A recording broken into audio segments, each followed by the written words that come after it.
Hello everyone, Loremaster of Sotek here, and boy, howdy, has the last few days been quite interesting for us Total War Warhammer fans. While we have acquired quite a few delicious new reveals for the upcoming DLC and even future patches, there is of course one particular unveiling that caught me by surprise. That being, as I'm sure you can all guess by the title, the revelation that one of the new legendary heroes for Khorne will be none other than Skarr Bloodwrath, who joined the Warhammer Fantasy setting at the last possible second by popping up in the rather disastrous and rushed finale of the End Times. So, in light of this development, I think today it would be worth sitting down and talking about the ramifications of this in regard to what we might see for the future of the game, being Total War Warhammer. Better buckle up and get ready to head into the absolute storm of nonsense that was the apocalypse, so we can properly look at what now is possible. Now, before I really delve into the thick of things, there is something I would like to make clear. For those unaware, the End Times of Warhammer Fantasy essentially took form as a 5-part series taking place over the course of roughly 8 months from August of 2014 to March of 2015. This set of large 2-piece books not only explained the lore and tabletop scenarios of the End Times, but also introduced many new rules and several new units of miniatures into the game. Despite being the end of the setting, one of the major criticisms that I personally level at the End Times is that most of these models had nothing to do with celebrating over 30 years of Warhammer Fantasy, and more about preparing for the absolute shit show that was Age of Sigmar 1st Edition, as all of the models that were released during the End Times were mostly just to prep for the new setting that was coming up. However, this cast of characters and units is nonetheless technically part of Warhammer Fantasy's long history, and thus fair game for Total War Warhammer. That being said, Creative Assembly quite noticeably avoided any End Times exclusive releases until the announcement 2 days ago. And yes, I am aware that technically the Silvering Guard for the High Elves from the Warden and the Paunch DLC came from the End Times, but they were not an actual release. They were quite literally an extremely brief mention that represented regular High Elf spears with some flavor text that Creative Assembly cleverly evolved into a new unit of heavily armored spears. This is not the same thing as what I mentioned a moment ago, as the Silvering Guard weren't an actual unit, nor did they have any role to play in the upcoming Age of Sigmar setting, as the High Elves, as we know them, were quickly phased out. So you can quit mentioning them in the comments as some kind of silly gotcha. It was my belief that Games Workshop would never allow the use of true End Times releases, as those models all serve critical roles within Age of Sigmar, which is what they were made for. GW has notably forced a divide between the Fantasy and Age of Sigmar settings, which I have always found to be extremely dumb, as they bleed into one another so heavily, and forcing a separation when it comes to something like, say, Zongors just doesn't make any sense. Therefore, you can imagine my surprise when, as of 2 days ago, this is no longer the case. It's hard to say whether Games Workshop has had another pivot, or perhaps there's some exception to the rule here. Sometimes we get End Times or Age of Sigmar designs for demons, and sometimes we instead get the old fantasy designs. Sometimes we get small snippets like the Silvering Guard or the Armored Squig Riders, and sometimes we get the Zongor situation. It's a rather bizarre series of decisions that I can't quite figure out the pattern to, if there even is one. I mean, Games Workshop is incredibly infamous for being wishy-washy and inconsistent at the best of times, and perhaps this is just a notable example of that. In any event, we're here now, and I, for one, am quite happy with the current situation. There are a number of fascinating units and individuals from the End Times that would be warmly welcomed into the Total War Warhammer 3, and I'd like to spend some time today introducing you to all of them, in case you're just unfamiliar. As Skarr Bloodwrath is the first confirmed case, I think the best thing to do will be to start with the last book End Times Archaon and work our way backwards over a series of videos. Just to be 100% clear, I'm not going to talk about anything regarding Age of Sigmar as far as the lore of these units or characters, and I'm only going to be focusing on what they are in the End Times. As in Age of Sigmar, all of their lore changes very, very heavily to match the new setting. So, in the final year of the End Times, which was 2528 of the Imperial calendar, the full might of Archaon's horde was unleashed against what few defenses remained in the old world. Most of the world had already been utterly destroyed by this point, and only the strongest had any true hope of surviving the months leading up to the final battle. Unfortunately, for the survival of the world, this meant that the time had come for Chaos to unleash its greatest champions, while the remaining factions were pushed steadily closer to extinction. Choked as the world had been on years of endless bloodshed and war by this point, the blood god Khorne had finally ascended to claim the dominant seat on the pantheon of the dark gods. So, to reinforce Archaon's efforts in the Empire, the Lord of Skulls sent forth the unstoppable tribes known as the Skarr. The Skarr were a set of chaos tribes that worshipped Khorne alone, bloodthirsty madmen that cared only for claiming the skulls of the strong for the Skull Throne. For centuries, they had haunted the northern reaches of the Chaos Wastes, preying upon the most powerful tribes, such as the Khul, the Hung, and the Kvelig, among many others in their pursuit of glory. Even towering monstrosities and legions of demons fell before the Skarr, who viewed the southern lands of the world as beneath their notice. When the End Times reached its closing phases, the Skarr were finally lured into the old world by Archaon's summons, and the knowledge that only the strong had survived up until this point. So, the world quaked as tens of thousands of elite warriors, utterly unknown beforehand, came marching under blood-red skies as reality itself twisted in the presence of such corruption. The Skarr tribes were made up of countless warriors, desperate to earn the attention of Khorne, but their absolute elites are comprised of two types of warriors. The first and more common were the chosen of the blood god, known as Skull Reapers. These warrior elite are howling, blood-mad reavers, seeking only to unleash ruin in their god's name and care not for clever tactics or practice formations. Instead, each individual is a force of destruction unto themselves that has evolved far beyond simple humanity. Swollen with muscle and covered in mutations, these champions tear into battle, often wielding twin ensorcelled blades that allow them to tear through armor and magical defenses alike. Such is their fanaticism and tenacity that they are considerably more durable than even other chosen, able to shrug off wounds that would kill other Chaos Warriors 3 times over. Towering over the Marauders and Warriors that make up the bulk of the Skarr, the Skull Reapers are nonetheless the face of this nightmarish legion. However, there is another troop to be found at the heart of the Skarr, warriors that represent the absolute pinnacle of slaughter. Wielding monstrous hammer flails in each hand and guarded by chaos armor, they are the bringers of the Bloodstorm. Wrathmongers, as they're known, are the most crazed and devoted among the Skull Reapers. In order to become a Wrathmonger, a member of the Skarr tribe must first surrender themselves, body and soul, to the demagogues known as the Blood Speakers. From here, they are subjected to a process of utter brutality through worship and conditioning that only the strong may survive. They may only eat the flesh of those they slay and drink only the hot blood flowing from the veins of their victims. The Blood Speakers force them to constantly battle their own kin, rarely allowed to rest before being hurled back into the fighting pits once more. Slowly, each of the aspirants are killed in these gory spectacles by their fellows until only the most bloodthirsty few remain.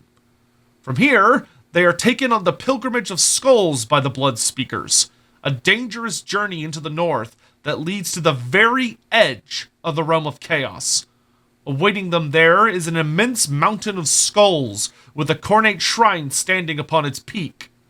This is the Brazen Cage, a lake of boiling blood contained by thick brass bars, crested by a crown of spikes, cradling a vast, jagged crystal of blood-red sanguinite. The aspirants must wade deep into the blood as the blood speakers bellow exhortations that awaken the mountain itself, the crystal hanging above blazing with light. Drawn from the ether by the blood speakers, demons of Khorne flow out from the stone and possess each of the warriors awaiting in the pool of gore. From this moment, each man is plunged into a battle for his very soul, wrestling with control of the demon now residing within him. Some will be torn apart from within as the demon claims victory, but many will maintain dominance as they have trained long and hard for this contest. Those who emerge victorious will be forever changed, mutated into red-fleshed berserkers with stigmata of claw and bone as their bodies take on features more pleasing to Khorne. These are the mightiest of champions, mortals who have successfully taken a demon into themselves and survived to become something greater than either alone. Who can stand against men that have subjugated demons with naught but their own sheer willpower? Taking up their iconic wrath flails, each Wrathmonger is nigh unstoppable as they plow into combat with enough ferocity to shatter even the most stalwart defenses. Infused with demonic strength and rippling with unholy power, they represent the absolute zenith of what it is to serve the Blood God. Yet, there is one among their number who has risen to the cusp of demonhood, a warrior that has claimed the rulership of the Skarr tribes through extraordinary violence, an unstoppable butcher of the worst kind who lives only to kill, maim, and burn in the name of Khorne. Skarr Bloodwrath. In his youth, Skarr had developed quite the reputation for death-dealing even among the Skarr. His desire for violence so insatiable that while still a young man, he fought his tribe's chieftain despite the man being twice his size. The ensuing brutal display saw Skarr claim victory, standing over the corpse of the one he had once followed, and drawing the eye of Khorne. Impressed, the Lord of Skulls rewarded his servant with a mighty gift, the rune of Khorne branding itself upon Bloodwrath's beating heart as the youth screamed in agony. That was only the beginning of Skarr's legacy, as he would go on to slaughter a myriad of mighty foes in Khorne's name. Skarr cut down Ungolor of the Tamaks tribe with insulting ease, and hacked the heads from the great spawn Withlich before hurling the abomination from atop Bloodfire Falls. It was Skarr who fought for 20 years without rest against the demons of the Blood Marshes, and he who slew the Keeper of Secrets Teshaitis below the Infinite Arch. However, Skarr Bloodwrath lived the life of a berserker, and such tales always end the same. It was against the sorcerer Vitus the Liar that he would finally meet his match. After slaying all 999 Tzeentchian worshippers serving the opposing champion, Skarr was sliced in half by the crystal blade wielded by Vitus. Thus, he perished. But the Blood God had other plans for his champion. Judging the death blow to be an act of cowardice, as it had been struck from behind a veil of sorceress illusion, Khorne breathed fresh life back into his follower. Skarr's body burned away to nothing, only to emerge reborn from the pooled blood of Vitus's slain minions. He surged up from the lake of gore, wielding huge demon axes on brazen chains in each of his hands, new gifts from his divine patron. Hurling his new weapons across the chamber, they embedded deep into Vitus's unnatural flesh. Heaving upon the chains, Skarr dragged in Vitus the Liar as the sorcerer begged and struggled. Bloodwrath responded by tearing out his foe's throat with his teeth, before ripping one of his axes free and lopping off the Tzeentch champion's head. Since that day, Skarr Bloodwrath has gone on to terrorize the Chaos Waste for centuries, and has died many times. Each death is only a temporary affair, as Khorne restores the Skarramor champion to life again and again. Such a process comes at a price, however, as each time Skarr is bloodborne, a small piece of him is lost forever upon the path to true demonhood. Thus, the man who joined the Everchosen's hordes during the end times is little more than a frothing beast, shaking with barely contained fury as the blood god forced him to kneel before Archaon. For now, at least, he directs his fury against the enemies of chaos, but the Skarramor know well that being an ally is no guarantee of safety from Skarr Bloodwrath and his Bloodstorm blades. Alrighty, so that pretty much wraps up the story surrounding the new Khornate units, which appeared in the end times, which were the only true new thing outside of the Bloodthirster model update, which came with 3 variants. That Total War, of course, narrowed down to 2. Let's discuss what these goobers would actually look like when brought into the game. Starting with these Skull Reapers, there were technically 2 variants that could be brought onto the battlefield. You could either take them only wielding a single hand weapon, or could pay a few extra points to have them wielding dual weapons instead.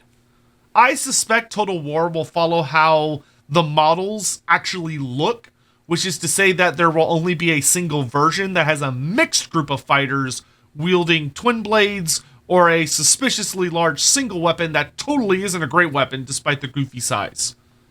These will likely function as heavy armor-piercing elite chosen that will be a heavily offensive version of aspiring champions. Relatively few models per unit, something like 12 to 24 guys, but with extremely high stats and the ability to just curb stomp most enemy units. Will probably have an exceptionally high health pool, as despite being infantry, these buggers had 3 freaking wounds per model, which is a lot if you don't know. I do think they'll stay as actual infantry, so they won't count as large entities, though they'll probably be absurdly large boys. In addition to their glorious stat line and ass-kicking skills, they of course come with the Mark of Khorne and do have magical attacks. Next up, we have the even more elite super soldiers, known as the Wrathmongers. These red-skinned berserkers up the ante by trading out ensorcelled blades for wrath flails, which makes them far deadlier on the charge and well-equipped to deal out death to even the most heavily armored infantry. I suspect this will make them the Khornate version of Doomseekers, meaning an incredible stat line with very high anti-infantry and armor-piercing attacks to tear through damn near anything that gets near them. They should also have an incredibly high charge bonus to represent that they had impact hits on tabletop, or perhaps a Khornate version of the Ogre Charge rule that allows them to negate expert charge defense or something goofy like that. I do suspect they'll be identical to the Skull Reapers, and that there will be relatively small number of models per unit, but they'll more than make up for it thanks to high stats and large amounts of health. Also, the Mark of Khorne goodies, though they do not have magical attacks, so that is a rather unique advantage for the Skull Reapers. Finally, we have the big bad of the Skarramor tribes and the king of the Wrathmongers, Skarr Bloodwrath. This roid-raging brute will likely have a considerable amount of buffs to hand out to his fellow Skarramor tribesmen through traits and skills, but when it comes to battle performance, I think he'll likely be the Khornate answer to Garagrim Iron Fist. Extremely high anti-infantry and armor piercing, alongside a brutal charge identical to the Wrathmongers. However, that ends up being represented. He also comes packaged with immune to psychology, spell resistance, and that incredibly handy unique skill of his called Bloodborne. Clearly a massive fan of Miyazaki. All jokes aside, this is an impressive special rule that quite literally gives Skarr the ability to just keep coming back to life an endless number of times on tabletop, so long as you can keep him busy killing enemy models. I honestly am not sure how exactly this will be represented in game, other than giving him the campaign ability of being able to resurrect the next turn when killed or wounded, rather than waiting 4 turns like normal. In tabletop, he relied on building up points using a system called blood tallies, so for each kill he made between his however many times he would die, it would make him easier to come back to life. This could be represented in game by potentially giving him a blood tally meter that fills up as he kills enemies during the battle. Perhaps once he reaches 1 or 0 hit points, the meter empties out and grants him that much percentage of his health back, so long as his healing cap hasn't been reached. I could also see it being one of those systems like Gotrek or the Hell Pit Abomination, where instead he has a percentage chance to get a big healing boost as he gets closer to death, but it's not guaranteed. After all, if you rolled bad on tabletop, he could just keel over and die the first time without ever getting back up. That would probably be the ideal choice, as it would be utilizing systems that are already in-game and works at least on most patches that we've had. Plus, if it's like the Hydra or Hell Pit Abomination, it could make him quite the terror, as he could heal horrific amounts of health until he eventually reaches his healing cap, being able to get those big bursts multiple times. I will say that I do hope one of his unique skills, once he reaches that like level 12 plus threshold for his unique skill tree, will be that he has something that allows him to increase his battle healing cap by another 50 to 100%, just to make him, extra bullshit and fun to use. In any event, that brings us to the end of our discussion on the new units and characters that will be sourced from End Times Archaon. Looking at the link in the video already, I think it would probably be best to end this video here. The good news is that this means I'll simply have to do the remaining parts of the End Times as their own individual ones that we talked about earlier to cover the remaining units and characters. So to be sure to join me next time as we delve into End Times Thanquol and see what those dastardly rats are up to. It has also just occurred to me that Glotkin is going to be a fucking trash fire because it introduces, I think, 5 or 6 new characters, but we'll deal with that when we get there. Thank you all so much for watching, and a giant thanks to all my supporters on Patreon who go out of their way to make sure I get to eat food. It is deeply appreciated. Please have a lovely morning, afternoon, or evening wherever you happen to be in the world, and I'll see you next time. Thanks for watching. Bye.